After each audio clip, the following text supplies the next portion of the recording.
Hello everyone, welcome to my lifestyle. Today we will be discussing weddings and how much you should actually be spending on a wedding, or if you've ever just wondered or asked yourself, how much does a wedding actually cost? Like when you factor in everything that goes into putting on the wedding, how much do you actually spend? Even if you are a DIY bride, you still tend to spend about the same amount it would cost, to put on a wedding as someone that actually hired a wedding consultant or wedding planner. So for myself, I am actually a wedding designer, event designer, as well as planner and coordinator. And so I'm going to try to give you some of the ins and outs to save on this channel, as well as just some things that you could do to enhance your wedding, and just to show you where you could cut some costs and things of that nature.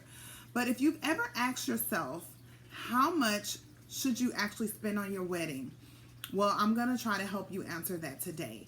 So, when you first get asked to be someone's bride, all you're thinking about is how beautiful you want everything to be and how you want to look on that day, things of that nature. And then as time goes on, you pretty much may break the bank, pretty much trying to get your wedding together. And so you kind of try to devise some type of plan to maybe save you some money and save you some time, and get some things that will probably help enhance your wedding and enhance your day. So we don't really think about how much actually goes into the cost of it.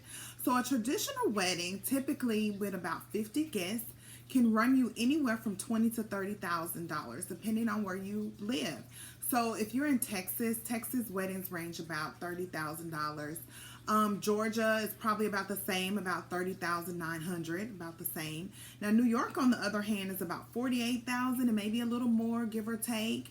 And then for California, it's probably about $39,000. That's pretty much about how much you'll typically spend on the wedding. Now that's not to say that you have to spend that much on a wedding, but usually a wedding with about 50 guests or so, maybe a few more extra, will probably run you about that amount. So even when I got married, I was a DIY bride. And because I'm a wedding planner, I kind of know the ins and outs to cut costs and things of that nature. But we were blessed. We had a lot of people give things to us and gift us a lot of things. And so luckily we were blessed. But even with all of that, we still end up spending about $25,000. And that was from, putting the wedding together, transportation, the honeymoon, all of the jewelry and the clothing and all of those things, they still came into play. So pretty much when you add up everything, you are still spending about the same amount. So your location actually really matters, where you are, to determine your wedding budget, or to determine how much you're actually probably going to spend. Also, which gives you an idea of the cost of living where you are at that particular time. So the amount you spend, widely, is going to vary, as I've just told you, between the different states. So some things that you want to look at are would be the venue. That's pretty much going to be the most expensive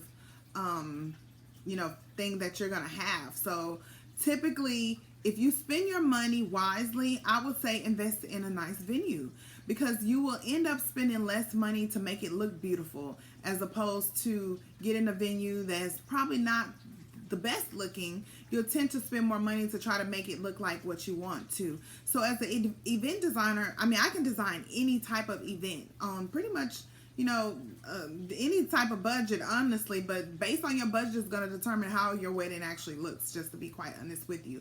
But I would say invest that money in your venue.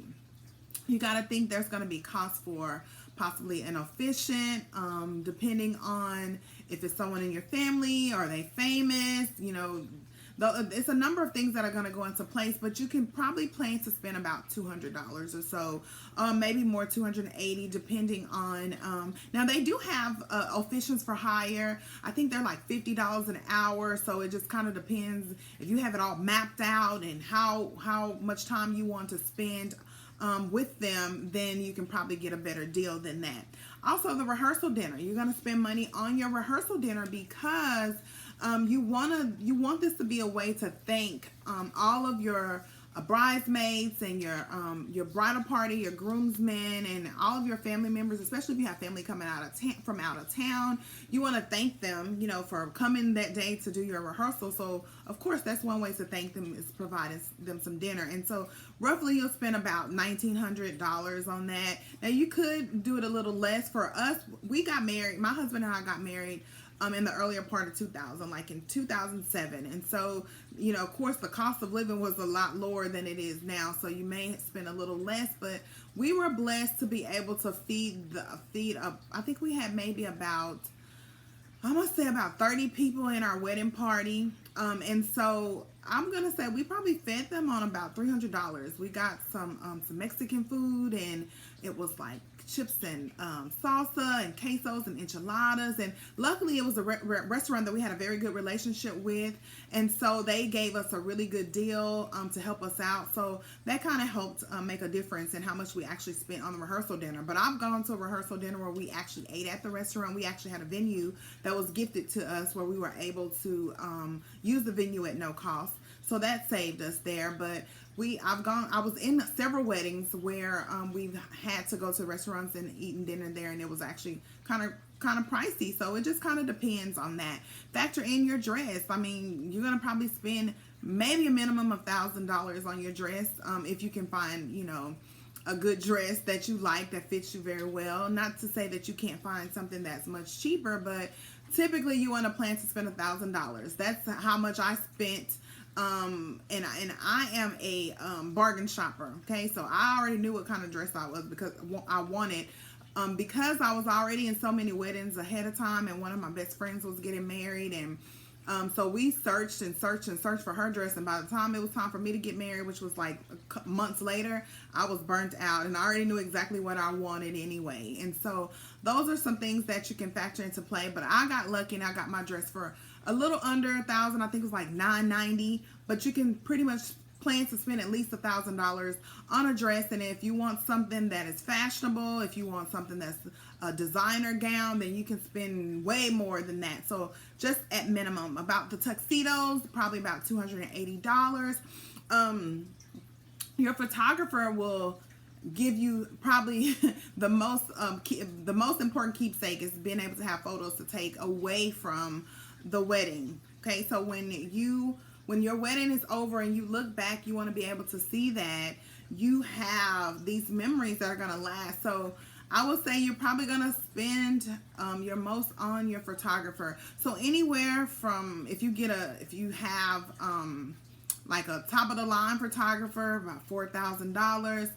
Anywhere in between. I mean, it can range from anywhere from $2,000 on up. So it just kind of depends. But do your research with your photographers, because sometimes you can get some freelance photographers that can come in and do the same quality of work, and maybe not be as expensive, may be able to give you a better deal. Also, your invitations, they may run you, depending on how many guests you're going to have, about $500 or so, as well as your rings. That's a part of the wedding as well. How much do those rings cost? Most of the time, the rings may be costing more than the budget. So in itself, so that's something else that has to be factored into when you're thinking about how much you're actually going to spend on your actual wedding. Your cake. So your cake can range from $500 and up. I mean, there are a number of ways to be able to pull off, to have an exquisite cake design and not pay that price. So there are a number of ways to do that. And you tune into one of my other channels, I'll probably go into detail. That's something y'all want to hear about, on how to save money on your cakes for the wedding.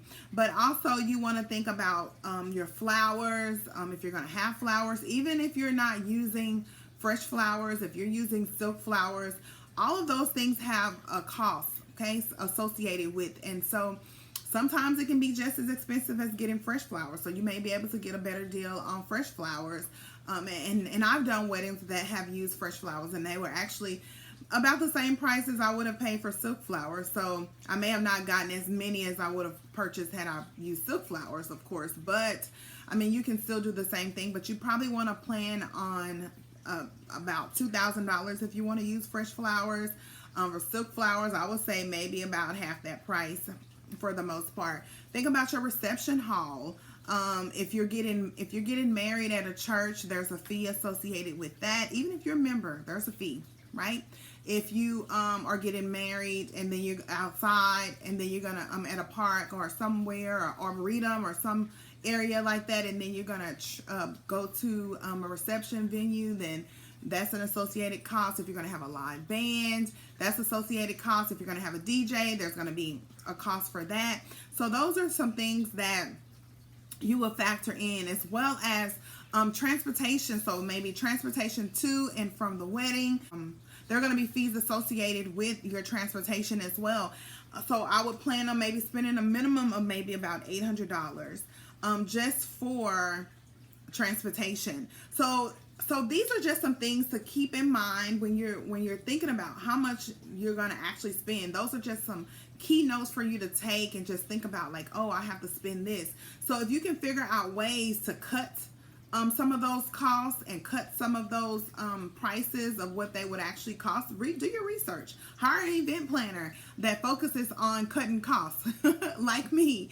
But if you can figure out ways to cut some of those costs down, then you may be able to save money. But even if you're a DIY bride, I mean, typically you're still going to spend about the same amount of money. So, I mean, you might as well invest in a savvy event planner that focuses on event design and things of that nature. And it just depends on how creative you want them to be, can actually determine the price. But you talk about how much you actually want to spend, okay? And then that's kind of where you go from when you're discussing how much you want to spend on your budget. But in a nutshell, that just gives you an idea of how much you can expect to spend on your wedding. And so thank you today for tuning in.